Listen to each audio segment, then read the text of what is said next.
উম্মতের কান্ডারি গুনাহগারের দরদি, উম্মতের কান্ডারি গুনাহগারের দরদি, ও নবীজি কামলিওয়ালা, ও নবীজি। সাইয়েদনা ওমর ফারুক রাদিয়াল্লাহু তাআলা আনহুকে এক অগ্নি পূজক ফজরের নামাজের সময় ওনার শরীরের মধ্যে আঘাত করলো, পেট পাথারে আঘাত করলো। হযরত ওমর ফারুক রাদিয়াল্লাহু তাআলা আনহু ফজরের নামাজ পড়ালেন। প্রথম রাকাত নামাজ পড়ালেন, দ্বিতীয় রাকাতে তিনি দাঁড়াইলেন। দ্বিতীয় রাকাতে যখন তিনি দাঁড়াইলেন, এমন সময় ওই ইহুদি অগ্নি পূজক, ওই মুশরিক মসজিদের ভিতরে লুকায়িত ছিল। বিশাল বিষের তীর, বিষের দ্বারা তৈরি করেছেন একটা ছড়ি। ওই ছড়ির মধ্যে 1 মাস যাবত শুধু বিষ মাখে ওমরকে হত্যা করবে। যখন নাউজুবিল্লাহ, হযরত ওমরকে হত্যা করবে তার টার্গেট বড় কোনো কারণে নয়, বেশি রাষ্ট্রীয় কোনো কারণে নয়, তার ব্যক্তিগত কারণে।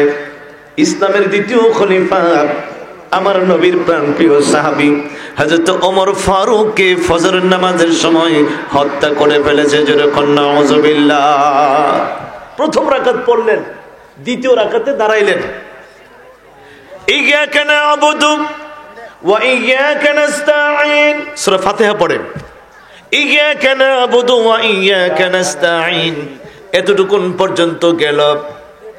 মেহরাবের পিছনে লোকেই তো সেই অগ্নি পূজক আবু লুলু, তার হাতের মধ্যে ছড়িটা লইয়া, বিষাক্ত ছড়ি, ওমর ফারুকের পেটের মধ্যে, বুকের মধ্যে, সারা শরীরের মধ্যে আঘাত করা শুরু করলো। সাইয়েদনা ওমর ফারুক রাদিয়াল্লাহু তাআলা আনহু কোনো আওয়াজ দিতে পারেন না। নামাজ থেকে তিনি পড়ে গেলেন, আর দাঁড়ায় থাকতে পারলেন না। সাহাবায়ে কেরাম কোন এক রকম নামাজটুকুন শেষ করলেন। ওমর ফারুক জমিনে পড়ে গেলেন, আওয়াজ নাই, কথা নাই। ইয়াকা না'বুদু ওয়া ইয়াকা নাস্তাঈন ইহদিনাস সিরাতাল মুস্তাকিম আর পড়তে পারে না। গোটা মসজিদ নববীর ভিতরে, মদিনার মসজিদের মধ্যে হযরত ওমরের কি হয়েছে? অন্ধকার অন্ধকার। এখন তো ইলেকট্রিসিটি আছে, সবকিছু সূর্য পড়লেও মদিনায় দেখা যায়। কিন্তু যখনকার ঘটনা, তখন তো মসজিদের ভিতরে 1-2টা বাতি ছাড়া আর কোনো বাতি ছিল? জৈতুনের বাতি, তেলের বাতি, এগুলো জ্বলতো মিটমিট করে। ওই আবু লুলু ওমর ফারুককে হত্যা করে এমন ভাবে আঘাত করেছে, একটা ছুরি এমন ভাবে বানাইলো, 2 দিক দিয়ে দাঁড়। ছুরিটা হযরত ওমর ফারুকের পেটের নিচে মারলো। নবীজির নাম শুনিয়া, নূর নবীজির নাম শুনিয়া হইলাম আমরা দেওয়ানা, কেমনে যাব সোনার, বলো না বাবা, কেমনে যাব সোনার। নূর নবীজির নাম শুনিয়া, নূর নবীজির হইলাম আমরা দেওয়ানা, কেমনে যাব সোনার। ও আল্লাহ মদিনার সবুজ মিনার দেখতে লাগে কি চমৎকার গো। এই বছর বাবা যখন মদিনা যাইতে চাই, যাওয়ার পথে এই নাটটা আমার লেখা। উদ্দেশ্য, নবী পাকের রওজার সামনে দাঁড়ায় দাঁড়ায় বলবো, নবী গো, সারা দুনিয়ায় আপনার গান গায়, আপনার শান বলি, ওগো নবী, আপনার কাছে এসে যদি বলতে পারি, আর যদি এই উসিলায় একটু দিদার নসিব করেন, আমিন বলুন না। এই জন্য যাওয়ার পথে আমার নবীজির সামনে দাঁড়ায় যেন এই নাটটা বলতে পারি। যাওয়ার সময় এগুলো লিখছিলাম রাস্তায় বসে বসে। কষ্ট হচ্ছে আপনাদের? একটু মন খুলে, জবান খুলে বলতে পারবেন? মদিনার সবুজ মিনার দেখতে লাগে কি চমৎকার গো, দেখলে সবই পাগল হবি, দেখলে সবই এই জীবনে কবু ভুলবে না, কেমনে যাব সোনার নাই আমরা, কেমনে যাব ও আল্লাহ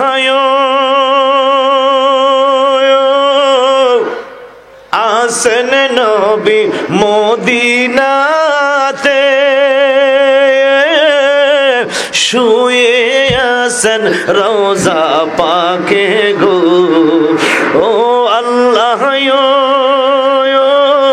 আসেন নবী মদিনাতে, শুয়ে আসেন রওজা পাকে, কেমনে পাবো নবীর দেখা, কেমনে পাবো নবীর করি শুধু ভাবনা, কেমনে যাব সোনার নাই আমরা, কেমনে যাব নূর নবীজির নাম শুনিয়া, নূর নবীজির নাম হইলাম আমরা দেওয়ানা, কেমনে যাব সোনার নাই আমরা, কেমনে যাব।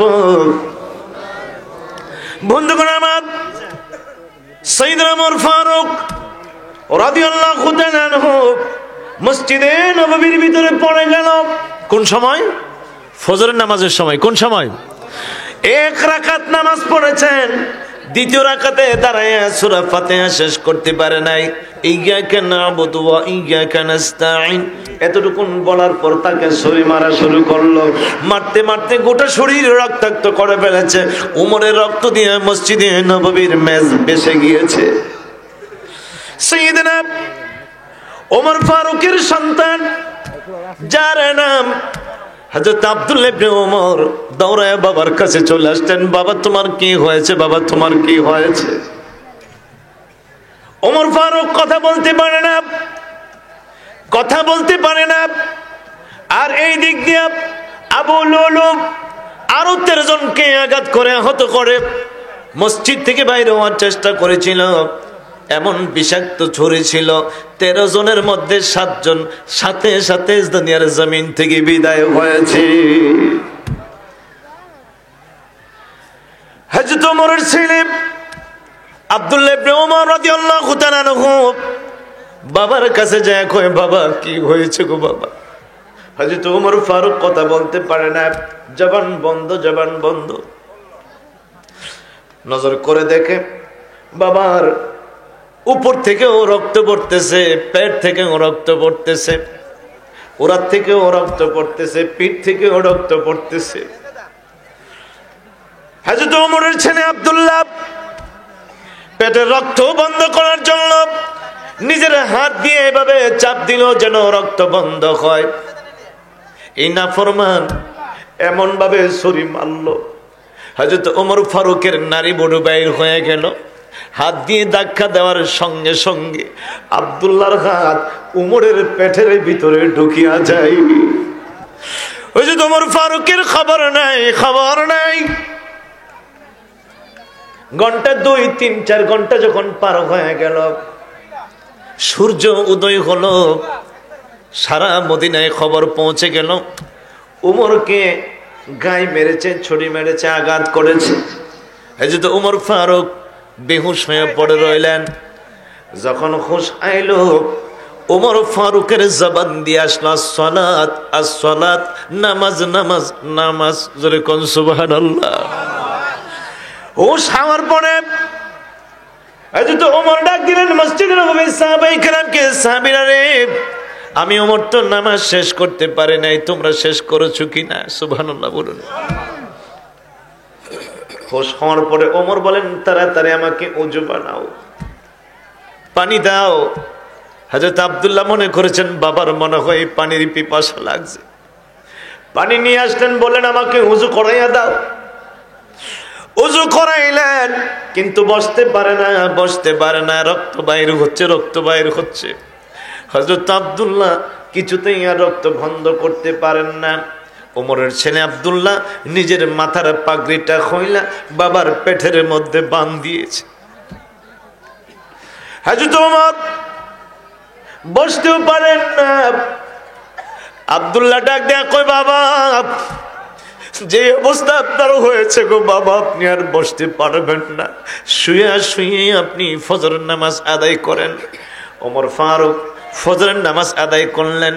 ফজরের নামাজ আদায় করার পরে হযরত আব্দুল্লাহ বললেন, বাবা গো, ও বাবা, যে আঘাত আপনাকে করেছেন মনে হয় আপনি আর দুনিয়াতে থাকবেন না বাবা, কোনো কিছু বলার থাকলে আমাকে বলেন গো বাবা, আমি আপনার সন্তান আব্দুল্লাহ আপনার সামনে দাঁড়ানো।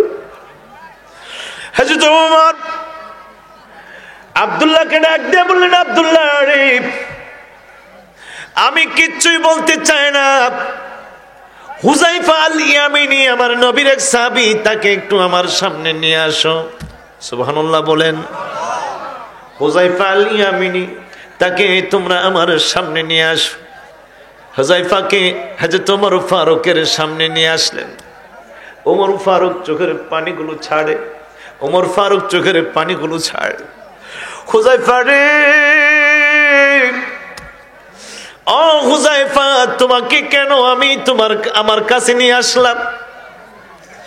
আমার ছেলে মেয়ে আত্মীয় স্বজন কাউকে ডাকলাম না, তোমাকে নিয়ে আসলাম আমার কাছে। তোমার কাছ থেকে একটা জিনিস আমি জানবো। আমি ওমরের বড় ভয় লাগতেছে, আমি ওমরের বড় ডর লাগতেছে। এরা হুযায়ফা আল ইয়ামিনী, আমার রাসূলুল্লাহ তোমার কাছে একটা লিস্ট দিয়েছিল, জাহান্নামী কারা, মুনাফিক কারা, মুসলমান সাজার পরেও যারা জাহান্নামে যাবে, নবীর পিছনে থাকার পরেও যারা জাহান্নামে যাবে, নবীর সাথে নামাজ পড়ার পরেও যারা জাহান্নামের আগুনে জ্বলবে, তাদের একটা লিস্ট আমার নবীজি তোমাকে দিয়েছে। এই খবরটা একমাত্র তুমি জানো, আবু বকর জানে না, আমি ওমরও জানি না, উসমান জানে না, আলীও জানে না, আবু হুরায়রাও জানে না, আমার নবীর অন্য কোন সাহাবী জানে না। আরে হুযায়ফা আল ইয়ামিনী, আমার রাসূলুল্লাহ সেই তালিকাটা তোমার কাছে দিয়ে রাখছে, কারা মুনাফিক, নামাজ পড়ার পরেও জাহান্নামে যাবে, রোজা রাখার পরেও জাহান্নামে যাবে, কলেমা পড়ার পরেও জাহান্নামে যাবে, রুকু করার পরেও জাহান্নামে যাবে, নবীর পিছে থাকার পরেও জাহান্নামে যাবে।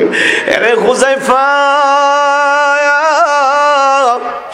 আমার বড় ভয় লাগে, আমি মনের বড় ডর লাগে, আমি কি এই কাতারের মধ্যে পড়ছি কিনা, জাহান্নামীদের কাতারে আমার নাম আছে কিনা। তুমি হুযায়ফা আমার একটু জানাই দিলে আমার কলিজাটা ঠান্ডা হয়ে যাবে। নবীর প্রেমে হওরে পাগল এই ভব সংসারে, নবীর প্রেমে হওরে পাগল এই ভব সংসারে, দিবেন দেখা দয়াল নবী অন্ধকার কবরে, দিবেন দেখা। আবার সাউন্ডটা ডাউন হয়ে গেছে, একটু সাউন্ড উঠাইতে হবে, বড় আওয়াজ দিতে পারবেন না? আরে মেম্বার, চেয়ারম্যান, এমপি, মন্ত্রীর জন্য যে আওয়াজটা দেন, আচ্ছা বলেন তো দিকে একটা সত্য কথা, মেম্বার, চেয়ারম্যান, এমপি, মন্ত্রীর চাইতে আমার নবীর প্রেম আমাদের অন্তরে বেশি না কম? কে বলেন বেশি না কম? তাহলে আজকে আওয়াজ দিলে বোঝা যাবে কার অন্তরে কতটুকু প্রেম আছে আর নাই। প্রেম যাদের অন্তরে ঢুকে তখন তাদের হালাত গরম হয়ে যায়। কি হয়ে যায়? নির্বাচন আসলে দেখেন না হালাত গরম, যেখানে যায় সেখানে খালি গরম আওয়াজ। আচ্ছা বলেন তো দেখি, যদি নবীর প্রেমের হালাত আমাদের ভিতরে আসে তাহলে আমাদের হালাত কি নরম থাকবে না গরম হবে? আর গরম আওয়াজ কি আসতে হবে না জোরে হবে? এবার বোঝা যাবে কার অন্তরে কতটুকু নবীর প্রেম আছে। সবাই মহব্বতে নবীর প্রেমে হরে পাগল এই ভব সংসারে, দিবেন দেখা দয়াল নবী অন্ধকার কবরে, দিবেন দেখা নবীর প্রেমে হরে পাগল এই বব সংসারে, নবীর প্রেমে হরে পাগল দিবেন দেখা দয়াল নবী অন্ধকার কবরে, দিবেন দেখা নাফসি নাফসি করে একদিন সবাই কাঁদিবে, উম্মতি উম্মতি শুধু নবী বলিবে, নাফসি নাফসি করে একদিন সবাই কাঁদিবে, উম্মতি উম্মতি শুধু নবী বলি, নবী নবী করে মনটা দাও না ফানা করে, নবী নবী বলে মনটা দাও না ফানা করে, দিবেন দেখা দয়াল নবী অন্ধকার কবরে, দিবেন দেখা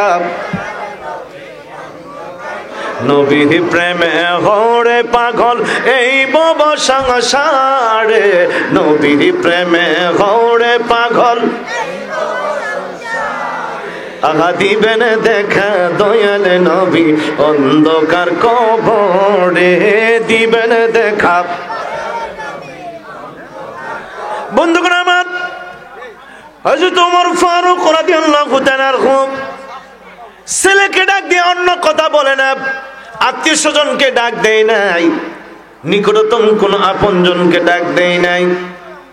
হযরত ওমর আব্দুল্লাহকে ডাক দিয়ে বলেন, এরে আব্দুল্লাহ, যাইয়া বলো হুযায়ফা আল ইয়ামানিকে আমার কাছে আসতে, আমার সন্দেহটা একটু দূর করে, আমার বড় ভয় লাগে। আমার নবী জান্নাতের শুভ সংবাদ 2 নম্বর হযরত ওমরকে দিয়েছেন। সুবহানাল্লাহ বলুন। 10 জন সাহাবী জান্নাতের মধ্যে দুনিয়ার জমিন থেকে সার্টিফিকেট পাওয়ার মধ্যে হযরত ওমর ফারুক হলো 2 নম্বর। কয় নম্বর? 2 নম্বর। খলিফাতুস সানি আমিরুল মুমিনিন হযরত ওমর ফারুক রাদিয়াল্লাহু তাআলা নবীর জবান থেকে জান্নাতের সার্টিফিকেট পাওয়ার পর আমার আল্লাহর ভয়ে ওমর ফারুক চোখের পানি মানায় রাখতে পারে না। বিদায়ের সময়ও ওমরের বড় ভয়, আমার আল্লাহ তারে ক্ষমা করছে কিনা, কবরে গেলে যে কি অবস্থা হবে এই ভয়ে জানার মতো কাঁদতেছে। এরা হুযায়ফা আল ইয়ামানি, আমার নবী মুনাফিকদের তালিকা তোমার কাছে দিয়েছে, জাহান্নামীদের তালিকা তোমার কাছে দিয়েছেন, তুমি বলো আমার নামটা সেখানে আছে কিনা। হুযায়ফা আল ইয়ামানি বলেন, ইয়া ওগো আমিরুল মুমিনিন, আপনি কি ভাবতেছেন আর কি চিন্তা করতেছেন? আমার দয়াল নবী এই তালিকায় আপনার নাম রাখেন নাই, আমার দয়াল নবী আপনার তালিকা জান্নাতের শ্রেষ্ঠ কাতারে রেখে দিয়েছে।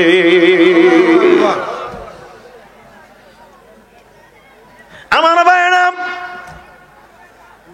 হযরত ওমর ফারুক সন্তান আব্দুল্লাহকে ডাক দিয়ে বলেন, আব্দুল্লাহ, তোমরা আমার জন্য কোনো চিন্তা করো না, আমাকে কে মারলো, কে আঘাত করেছে এতক্ষণ জিজ্ঞেস করে। সুবহানাল্লাহ বলুন। আমাকে কে মারছে রে?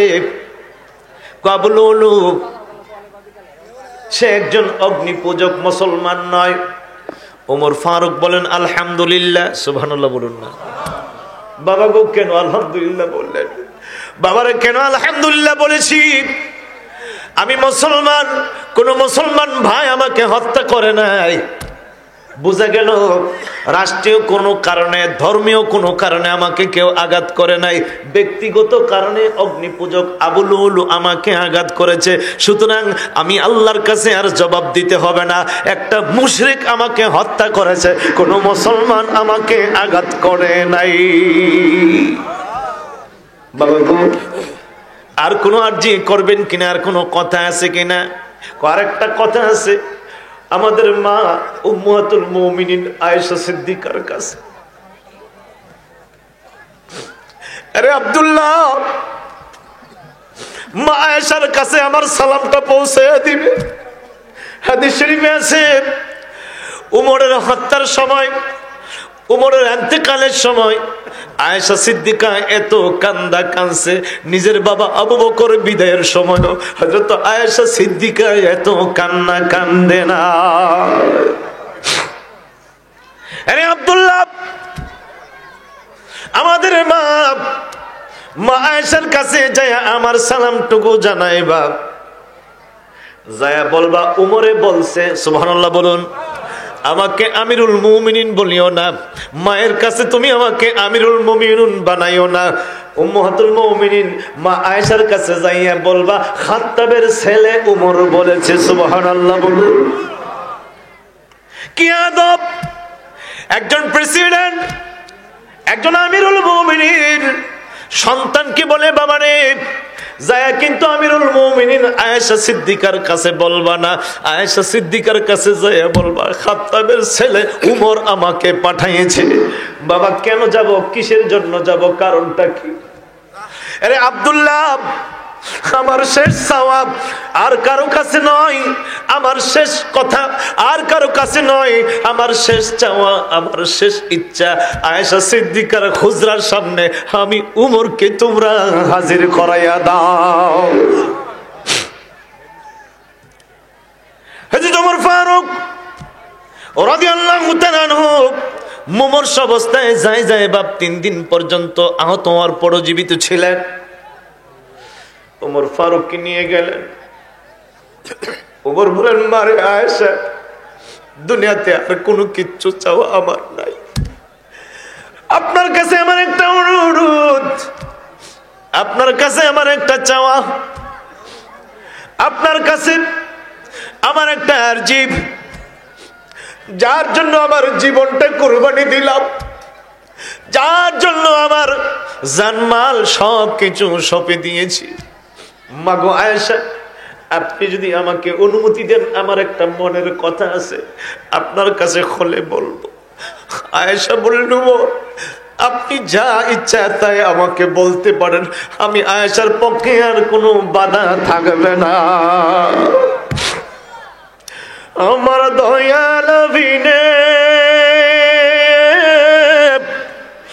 মনের বেদন কে বুঝিবে, এই ধরাই দরদি কেহ নাই, দরদি আমার দয়াল বিনে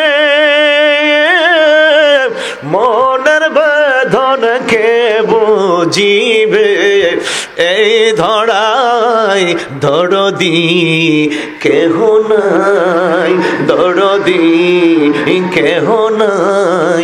কত কথা কত ব্যথা হৃদয়েতে আসে গাথা গো, কত কথা কত ব্যথা হৃদয়েতে আসে গাথা গো। আমি কইব কথা হৃদয় খুলে কইব কথা, হৃদয় খুলে যদি পাই গো নিরালাই, দরদি কেহ নাই আমার দয়াল বিনে মনের বেদন কে বুঝিবে, এই ধরাই দরদি কেহ নাই, দরদি। বন্ধুগণ আমার, সাইয়েদনা ওমর ফারুক রাদিয়াল্লাহু তাআলা আনহু চোখের পানিগুলো ছাড়ে আর বলে মা, ও মা, মাগো। মা আয়েশা সিদ্দিকার চোখের পানিগুলো ছাড়ে, কাঁদতে কাঁদতে বুক বাসাচ্ছেন। ওমর আপনি কি বলতে চান বলেন। মাগো আমি খাত্তাবের ছেলে উমর আপনার কাছে একটা আরজি করতে চাই। ও মা, সারাটা জীবন যার জন্য আমি দিলাম, যার পিছনে কাটাইলাম, মাগো ও মা আমার জীবন জৈবন আমার সবকিছু যার জন্য উৎসর্গ করে দিলাম, মা মা আমার শেষ ইচ্ছাটা হলো মা আমি যদি আমার নবীর কদমে একটু জায়গা পাইতাম। সুবহানাল্লাহ বলুন। ও মা, মা গো আপনি যদি একটু অনুমতি দিতেন মা, আমি আমার দয়াল নবীর কদমে রওজার ভিতরে যদি শুইতে পারতাম। মাগো আমার আর কোনো চাওয়া পাওয়ার নাই, ও মা, আপনি কি আমাকে একটু অনুমতি দিবেন, একটু জায়গা দিবেন, আমি যেন আমার নবীর কদমের মধ্যে শুইতে পারি। আয়েশা সিদ্দিকা চোখের পানি এগুলো ছেড়ে দিবেন। ওমর, আমার বড় ইচ্ছা ছিল, আমার বড় শখ ছিল, আমি নবীর পাশে নবীর কদমে শুইব।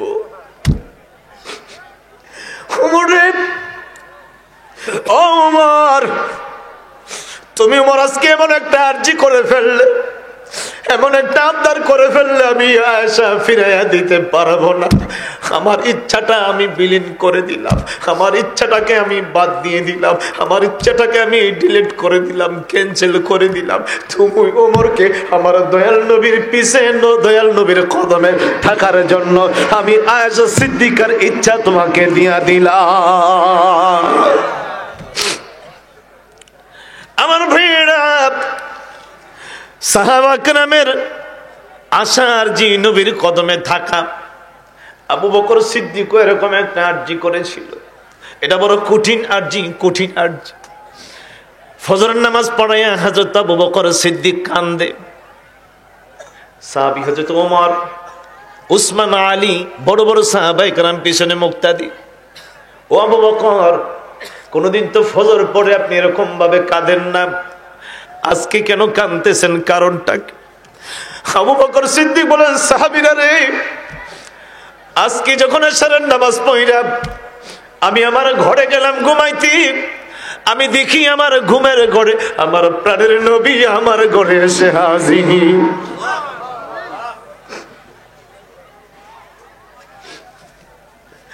ওমর ফারুক বললেন, আবু বকর, আপনার কপাল ভালো, ভাগ্য ভালো, দয়াল নবী আপনাকে দেখা দিয়েছেন।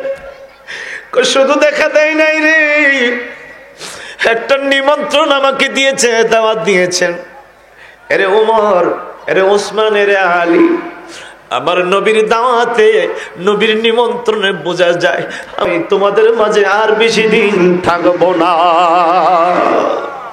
নবী আমাকে নিমন্ত্রণ দিয়েছেন। আচ্ছা, তোমার ফারুক বলেন, তাও তো আপনার কপাল ভালো, দয়াল নবী আপনাকে দাওয়াত দিয়েছেন, আপনি নবীর সঙ্গে সাক্ষাৎ হয়ে যাবে। চোখের পানি কেন? চোখের পানি হলো এর কারণ, এরে উমর, আমি চলে যাব, থাকবো না। যেভাবে মুরতাদেরা, মুশরিকেরা, কাফেরেরা মাথাচাড়া দিয়ে উঠেছে, ইসলামের বিরোধিতা শুরু করেছে, ওমর কেমন করে তুমি সামাল দিবা, এই ভয়ে আমি কাঁদতেছি। তোমার ফারুক বলেন, আবু বকর, আপনি চিন্তা করবেন না, বই পাবেন না। আমি উমরের শেষ বিন্দু রক্ত থাকতেও আমার নবীর ইসলামকে ধূলিসাৎ করার জন্য, আমার নবীর ইসলামকে নষ্ট করার জন্য আমি উমর দিব না। হে উমর, আরো কান্দি, কারণ আছে। আমি চলে গেলে তোমাদের তিনজনকে তিনটা দায়িত্ব দেয়া যায়। কি বলেন? আলীকে ডাক দিল, আলী, আমি নিজের চোখে দেখলাম রে আলী, আমার নবীর ইন্তেকালের পরে আমি আবু বকরকে বলে নাই গোসল দেওয়ানোর জন্য, উমরকে বলে নাই গোসল দেওয়ার জন্য, উসমান কি বলে নাই গোসল দেওয়ার জন্য, আমার নবী তুমি আলীকে বলছেন তুমি যেন গোসল দাও। সুবহানাল্লাহ বলো। ও আলী, আমার সঙ্গে তুমি ওয়াদা করো, আমি যদি মারা যাই, আমি যদি ইন্তেকাল করি, আলী রে, তোমার যেই হাতটা দিয়ে আমার নবীর গোসল দিয়েছিল, সেই হাতটা দিয়া আমি আবু বকরের গোসলখানা তুমি দিবা কিনা? হযরত আলী বললেন, হে আবু বকর, আবু বকর, আমি যদি জীবিত থাকি তাইলে আপনার গোসলটা আমি দেব। সুবহানাল্লাহ বলুন। আল্লাহুম্মা সাল্লি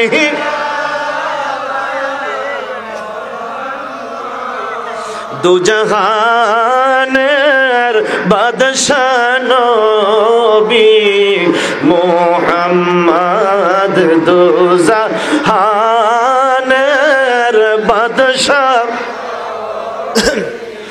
মুহাম্মদ, আল্লাহুম্মা মুহাম্মদ ওয়া আলা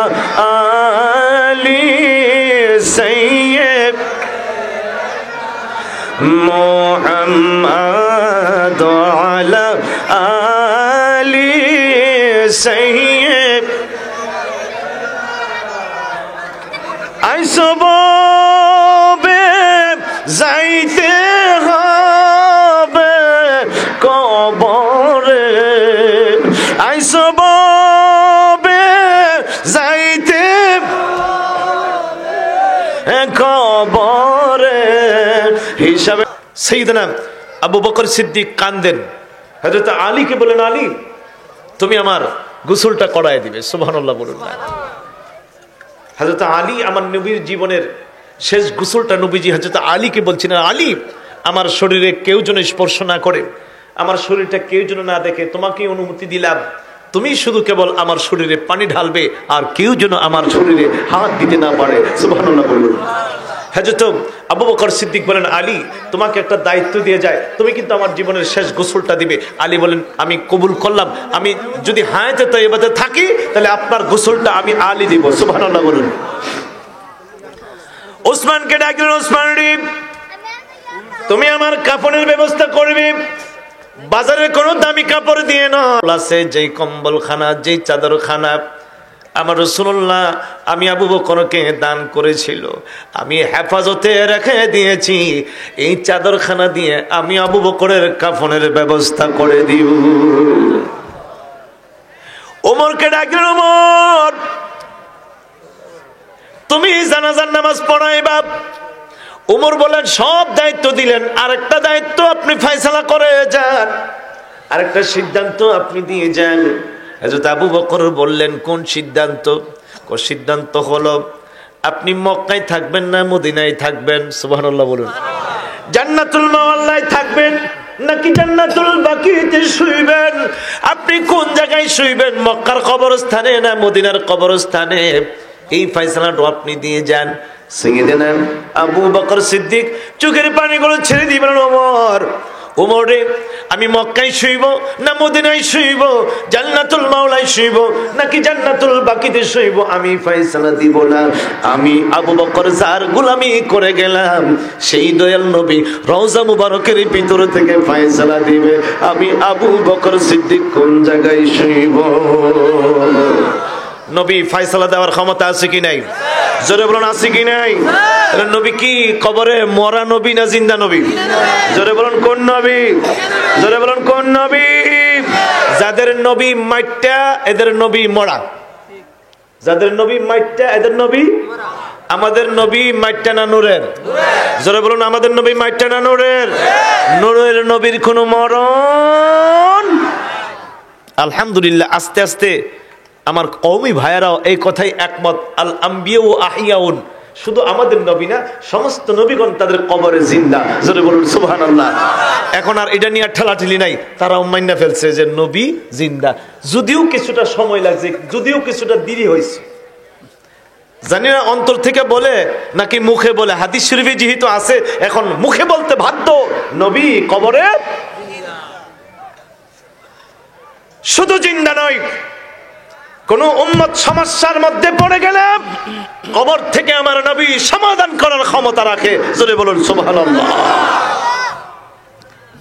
হে ওমর আমি কোন জায়গায় শুইব মক্কায় না মদিনা জান্নাতুল বাকি জান্নাতুল মাওলা এটার ফয়সালা তুমি ওমর দিবে না তুমি উসমান দিবে না তুমি আলী দিবে না আমি আবু বকরও দিব না আমি যার গোলামি করেছি যার জন্য আমার জীবন জৈবন সবকিছু উৎসর্গ করে দিয়েছি সেই নবী পাক রওজা মুবারকের থেকে ফয়সালা দিবে আমি আবু বকর কোন জায়গায় শুইব আমার নবী যেখানে বলবে আমার কবর তোমরা সেই জায়গায় দিও জোরে বলুন সুবহানাল্লাহ কত বড় বিশ্বাস তাহলে আবু বকর সিদ্দিকের ধারণা আকীদা নবী মুর্দা না জিন্দা যদি আমরার মুফতি সাহেবের মতো হইতো তো কইলে না না না না মরে গেছে কেন নবী আবার কেমনে ফয়সালা দিব আবু বকর এরকম ভুল মার্কা কথা বলেন কেন আবু বকরের কথার বিরোধিতা উমর কি করছে উসমান করছে আলী করছে তাহলে বোঝা গেল আবু বকরের যেই ধারণা উমরেরও সেই ধারণা সাহাবা ইকরামের যেই আকীদা আমরারও সেই আকীদা আমার নবী রওজা মুবারকে জিন্দা না মুর্দা জোরে বলুন জিন্দা না মুর্দা হযরত আবু বকর সিদ্দিক ইন্তেকাল করলেন ইন্তেকালের পরে হযরত ওমর ফারুক আর হযরত আলী মুর্তজা রাদিয়াল্লাহু তাআলা আনহু রওজা মুবারকের ভিতরে হযরত আবু বকর সিদ্দিককে নিয়ে গেলেন নিয়ে বলেন ইয়া রাসূলুল্লাহ আমাদের কাছে যে দায়িত্বগুলো ছিল সেই দায়িত্বগুলো আমরা পালন করেছি। আপনি নবীর কাছে একটি দায়িত্ব রয়েছে। আবু বকর সিদ্দিক বলেছেন, আপনি নবী যেখানে বলবেন সেইখানে আবু বকর সিদ্দিকের কবর হবে। জোরে বলুন সুবহানাল্লাহ। একবার, দুইবার, তিনবার উমর ফারুক রাদিয়াল্লাহু তাআলা আনহু রওজা মুবারকের ভিতরে ঢুকে ঢুকে সালাম জানাই। তৃতীয়বারের পরই রওজা শরীফের মাটি থরথর থরথর করে কম্পন শুরু হয়ে গেল। রওজা মুবারকের ভিতর থেকে আওয়াজ আসতে লাগলো, ইয়া ওমর, ইয়া আলী, উদখুলিল হাবিবা ইলাল হাবিবে। আমার বন্ধুকে আর কোথাও রাখা যাবে না, আমার বন্ধু আবু বকরকে আর কোনো জায়গায় দাফন করা হবে না। আমার বন্ধু আবু বকরকে আমার সিনার বাম পাশে শোয়া দাও। উম্মতের কান্ডারি গুনাহগারের দরদি, উম্মতের কান্ডারি গুনাহগারের দরদি, ও নবীজি কামলিওয়ালা, ও নবীজি। উম্মতের নিদানে হাসরের ময়দানে সেজদায় পড়ে নবী কান্দিবেন। উম্মতের নিদানে হাসরের ময়দানে সেজদায় পড়ে নবী কান্দিবেন। নবী আমার কান্ডারি শাফায়াতের তরি, নবী আমার কান্ডারি শাফায়াতের তরি, তড়ায়া নিবেন তিনি হাসরের বেলা। ও নবীজি কামলিওয়ালা, ও নবীজি।